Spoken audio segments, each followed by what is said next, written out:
Assalamualaikum warahmatullahi wabarakatuh. Innal hamdalillah nahmaduhu wa nasta'inuhu wa nastaghfiruh wa na'udzu billahi min shururi anfusina wa min sayyiati a'malina. Man yahdihillahu fala mudilla lahu wa man yudlil fala hadiya lahu. Wa ashhadu an la ilaha illallah wahdahu la sharika lahu wa ashhadu anna Muhammadan 'abduhu wa rasuluh. يا أيها الذين آمنوا اتقوا الله حق تقاته ولا تموتن إلا وأنتم مسلمون. يا أيها الناس اتقوا ربكم الذي خلقكم من نفس واحدة وخلق منها زوجها وبث منهما رجالا كثيرا ونساء واتقوا الله الذي تساءلون به والأرحام إن الله كان عليكم رقيبا. يا أيها الذين آمنوا اتقوا الله وقولوا قولا سديدا يصلح لكم أعمالكم ويغفر لكم ذنوبكم ومن يطع الله ورسوله فقد فاز فوزا عظيما. أما بعد.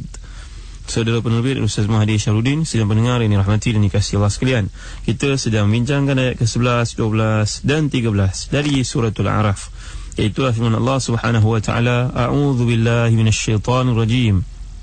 وَلَقَدْ خَلَقْنَاكُمْ ثُمَّ صَوَّرْنَاكُمْ ثُمَّ قُلْنَا لِلْمَلَائِكَةِ اسْجُدُوا لِآدَمَ فَسَجَدُوا إِلَّا إِبْلِيسَ لَمْ يَكُنْ مِنَ السَّاجِدِينَ قَالَ مَا مَنَعَكَ أَلَّا تَسْجُدَ إِذْ أَمَرْتُكَ قَالَ أَنَا خَيْرٌ مِنْهُ خَلَقْتَنِي مِنْ نَارٍ وَخَلَقْتَهُ مِنْ طِينٍ قَالَ فَاهْبِطْ مِنْهَا فَمَا يَكُونُ لَكَ أَنْ تَتَكَبَّرَ فِيهَا فَخْرُجْ إِنَّكَ مِنَ الصَّاغِرِينَ. Sadaqallahul azim. Sesungguhnya kami telah menciptakan kamu Adam, lalu kami bentukkan tubuhmu, kemudian kami katakan kepada para malaikat, bersujudlah kamu kepada Adam. Maka mereka bersujud kecuali Iblis, dia tidak termasuk mereka yang bersujud. Allah lantas berfirman, apakah yang menghalangmu untuk sujud kepada Adam di waktu aku menyuruhmu?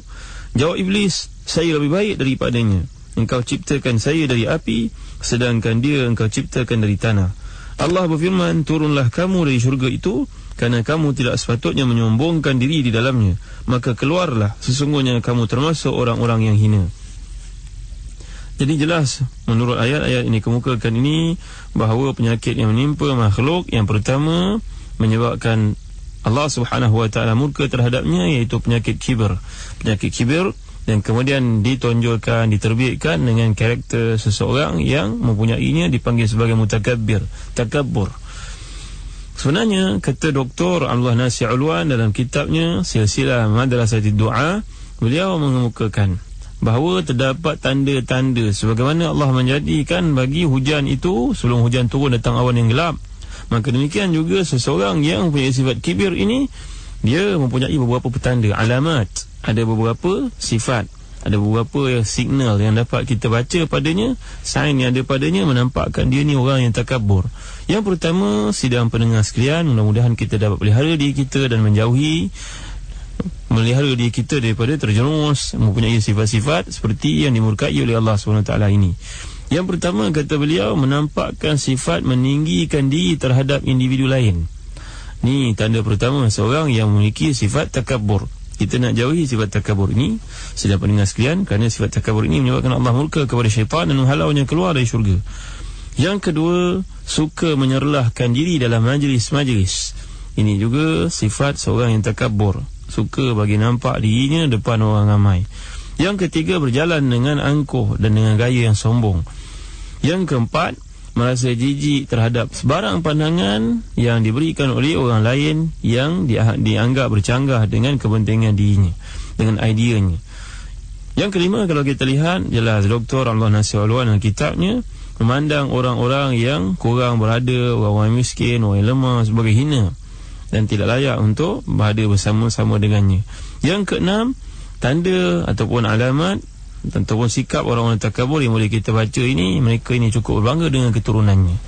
Dan yang terakhir sekali, iaitu yang ke-8, yang ke-7, kalau kita lihat antara yang digariskan, dijelaskan beliau, seorang itu suka dipuji dan diangkat-angkat, tapi sebaliknya dia akan berdendam dengan orang yang cuba untuk memuhasabahnya, orang yang cuba memperbaikinya, orang yang cuba memberi pandangan berbeza daripadanya, dia akan dendam orang-orang itu. Ini merupakan tanda-tanda seorang itu diserang penyakit kibir, dan dia sudah pun menjadi takabur.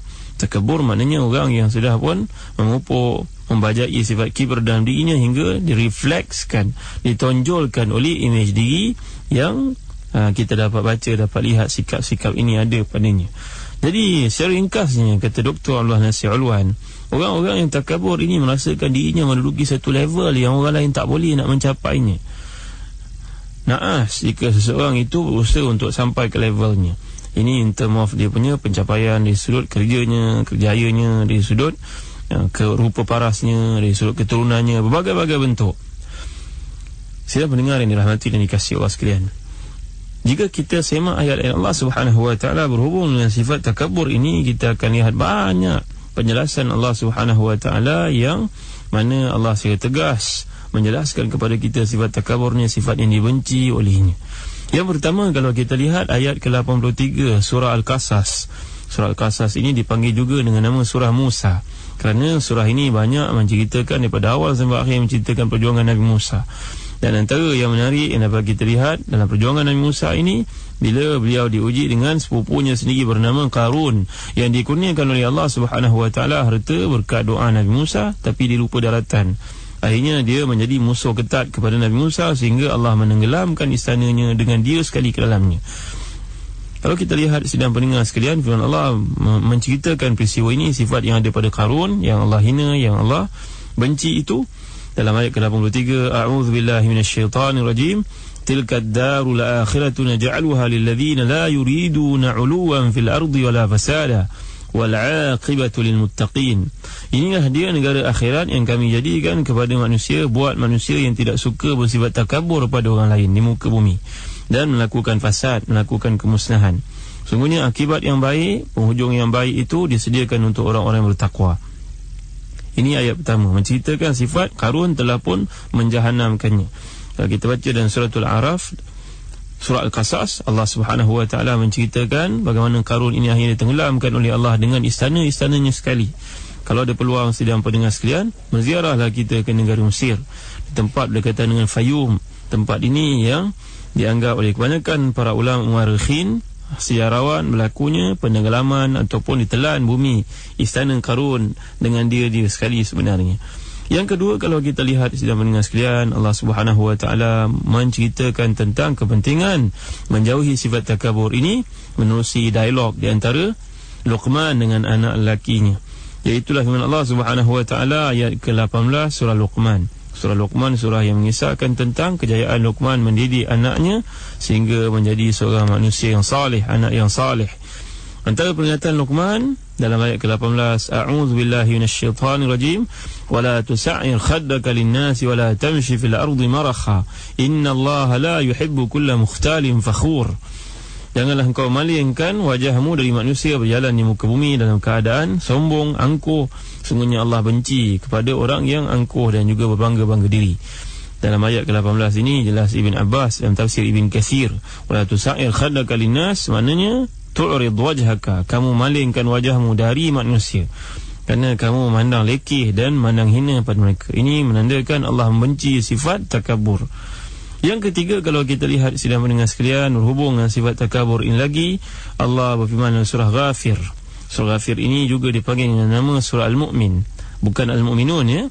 Ini surah Ghafir, juga nama lainnya surah Al-Mu'min. Ayat ke-38, ayat ke-35, a'udzubillahi minasyaitanirrajim, alladzina yujadiluna fi ayatillahi bighairi sultanin atahum kabura maqtan 'indallahi wa 'indal ladzina amanu kadzalika yatba'u Allahu 'ala kulli qalbin mutakabbirin jabbar. Maksudnya orang yang bermujadalah, yang berdebat dalam ayat-ayat Allah Subhanahu wa taala tanpa ilmu, orang ini merupakan orang yang cukup dibenci oleh Allah Subhanahu wa taala dan orang-orang yang beriman. Begitulah Allah Subhanahu wa taala telah pun meletakkan kemurkaannya. Demikian Allah telah memeteraikan hati orang-orang yang sombong, takabur, lagi bermaharajalela, melakukan pencerobohan, melakukan kejahatan kepada orang lain maksudnya. Jadi 3 ayat ini memadai untuk menampakkan kepada kita betapa sifat takabur ini sifat yang dibenci oleh Allah SWT dan Rasulnya dan orang-orang beriman. Orang Arab panggil takabur, orang Melayu panggil takbur. Sebenarnya kalau kita lihat bahasa Arab, takabbar ya takabbaru takabburan, takabbur, mutakabbir. Jadi kita telah lihat pandangan oleh Dr. Allah Nasir Ulwan mengatakan takabur ini sifat yang dilakukan oleh seorang yang memiliki perasaan kibir dalam dirinya. Kibir dalam diri. Kibir perkataan kabir, besar. Maknanya besar, membesar-besarkan diri. Menganggap diri lebih tinggi daripada orang lain. Menganggap diri lebih hebat daripada orang lain. Namanya kibir. Kemudian bila dilakukan perangai-perangai tertentu yang menampakkan di luar dirinya, maka jadilah dia takabur. Dan orang yang melakukannya, pelaku ini dipanggil mutakabir. Di sana sidang pendengar sekalian ada banyak hadis yang menceritakan tentang bagaimana Allah Subhanahu Wa Taala membenci sifat takabur, dan ada banyak pengajaran yang boleh kita petik. Sebagai contohnya dalam satu hadis sahih riwayat Muslim, Nabi pernah berdialog dengan para sahabat. Nabi mewasiatkan mereka, la yadkhulul jannah man kana fi qalbihi mithqalu dzarratin min kibr. Qala rajulun inna ar-rajula yuhibbu an yakuna thawbuhu hasanan wa na'luhu hasanatan. قال إن الله جميل يحب الجمال الكبر بطر الحق وغمط الناس. Dalam hadis yang diriwayatkan oleh Muslim ini, Nabi telah pun mengajar para sahabat, tidak akan masuk syurga seseorang yang dalam dirinya ada sifat kibir, sifat takabur, walaupun sebesar zarah sekalipun. Lalu seorang sahabat bertanya, wahai Nabi, di kalangan kita ni ramai yang suka berkeadaan cantik, pakaian yang cantik, kasutnya pun cantik. Lalu Nabi SAW menjawab sebagai satu penjelasan, sungguhnya Allah itu cantik dan Allah suka pada benda-benda yang cantik. Perkara ini akan kita bincangkan dalam suratul Araf, dalam ayat-ayat selepas ini, bagaimana memasukkan cantik pada fahaman Islam bagaimana dikehendaki oleh Allah Subhanahu Wa Taala. Nabi lantas menjelaskan, kibir yang aku maksudkan yang menghalang seorang dari kamu masuk syurga bukannya masalah nak pakai cantik, nak bersepatu cantik. Sebenarnya kibir merupakan batarul haqqi wa ghamtun nas. Batarul haqqi yang mana menolak kebenaran. Wa ghamtun nas menzalimi manusia, mengikut penjelasan oleh Imam An-Nawawi dalam syarah Muslim. Dan begitu juga pandangan para ulama muhaddisin yang lain.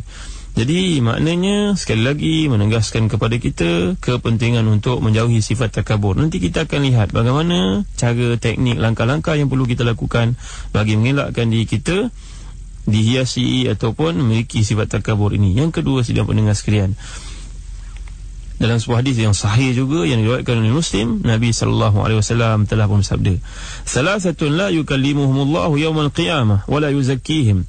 Qala Abu Muawiyah, "Wa la yanzuru ilaihim wa lahum adzabun alim, syaikhun zanin wa malikun kadzdzab wa ailun mustakbir." Dalam hadis yang diriwayatkan oleh Imam Muslim, artinya hadis sahih, Nabi telah mengingatkan ada 3 golongan yang tidak akan Allah Subhanahu Wa Taala berkata-kata dengan mereka pada hari kiamat, dan Allah tidak akan menyucikan, maknanya memberi pelepasan kepada mereka, dan bagi mereka azab yang pedih. Yang pertama, seorang tua yang sudah pun tua tetapi masih lagi melakukan zina, masih lagi berzina. Ini cukup dibenci oleh Allah Subhanahu Wa Taala, sidang pendengar sekalian. Yang kedua, pemimpin yang pembohong, yang mendusta, berbohong kepada rakyatnya. Dan yang ketiga, seorang yang miskin tetapi bersifat takabur. Ini cukup dibenci oleh Allah Subhanahu Wa Taala. Hadis ini hadis sahih, sidang pendengar sekalian. Jadi jauhilah kita dari terjerumus, dari termasuk dalam 3 kategori manusia yang dibenci oleh Allah, dibenci oleh Rasulnya, dibenci oleh sekalian orang-orang beriman ini. Baik, ini hadis yang kedua menjelaskan kepentingan kita menjauhi sifat takabur. Allah juga benci kepada salah seorang dari 3 manusia ini. Yang ketiga, golongan yang miskin, dah miskin, sudah miskin tapi dia takabur, ditambah pula dengan satu sifat mazmumah yang lain. Biasanya takabur ni adalah sifat yang dimiliki oleh orang berpangkat, orang-orang yang rupawan, orang-orang yang bangsawan. Nanti kita akan lihat penjelasan oleh Imam Al-Ghazali dalam Ihya Ulumuddin. Yang ketiga, sidang pendengar sekalian, hadis ini oleh Abu Dawud dan juga Ibn Majah, bahawa Nabi SAW bersabda dalam hadis qudsi, Allah SWT berfirman, qala Allah azza wa jalla, al-kibriya'u ridai wal 'azamatu izari faman naza'ani wahidan minhuma fadhaqtuhu fin nari. Dalam hadis ini, hadis yang diriwayatkan oleh Abu Dawud dan juga Ibn Majah, Nabi telah pun menjelaskan sesungguhnya sifat kibriya, sifat apa yang kita namakan sebagai takabur ini merupakan tudungku, wal 'azamatu, dan keagungan itu merupakan kainku. Sesiapa yang cuba merampasnya daripadaku, maka aku akan humbankan dia ke dalam neraka. Artinya kedua-dua sifat ini hanya sifat mutlak milik Allah Subhanahu wa taala. Pernah kita jelaskan dahulu sifat mengungkit sebagai contohnya Al-Mannan. Allah SWT layak mengungkit kerana Allah SWT merupakan Tuhan yang menciptakan segala-galanya. Kita manusia, kita mengungkit benda yang Allah berikan kepada kita, kita berikan kepada orang, bukan milik mutlak kita. Itu sebab kita diharamkan menghiaskan ataupun memiliki sifat-sifat seperti ini, sidang pendengar sekalian. Dan yang seterusnya, kalau kita lihat antara hadis yang sahih dalam kitab Targhib wa Tarhib, dianggap sahih oleh Al-Albani, bahawa Nabi SAW pernah bersabda. Nabi menjelaskan kepada kita, yaqulu, bagaimana Nabi SAW menjelaskan, man takabbara fi nafsihi aw ikhtala fi masyiatihi laqiya Allah tabaraka wa ta'ala wa huwa alaihi ghadban.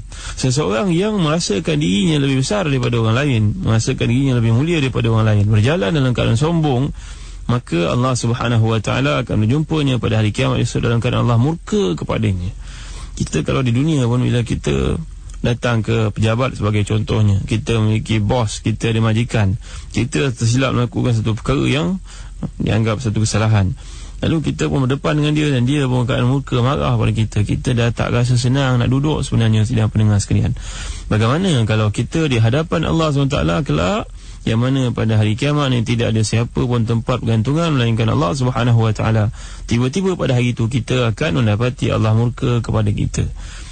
Maka sidang pendengar sekalian, bayangkan, artinya seorang yang memiliki sifat takabur dalam dirinya perlulah mengikis, membuangnya sedaya upaya, bahawa sifat ini jika dibiarkan berkekalan akan menyebabkan dirinya bermasalah di depan Allah SWT kelak. Dan ada banyak hadis lagi sebenarnya yang menjelaskan tentang bagaimana sifat takabur ini membahayakan seseorang. InsyaAllah dalam kuliah akan datang kita akan bincangkan perkara ini berlanjut, dan sekaligus kita melihat penyelesaian kepada sifat takabur ini, bila masa takabur menyerang manusia, dan apakah langkah-langkah yang perlu kita lakukan mengelakkan diri kita memiliki sifat syaitan ini. Wallahu a'lam, wa sallallahu ala sayyidina Muhammad wa ala alihi wa sahbihi wa baraka wa sallam. Wassalamu alaikum warahmatullahi wabarakatuh.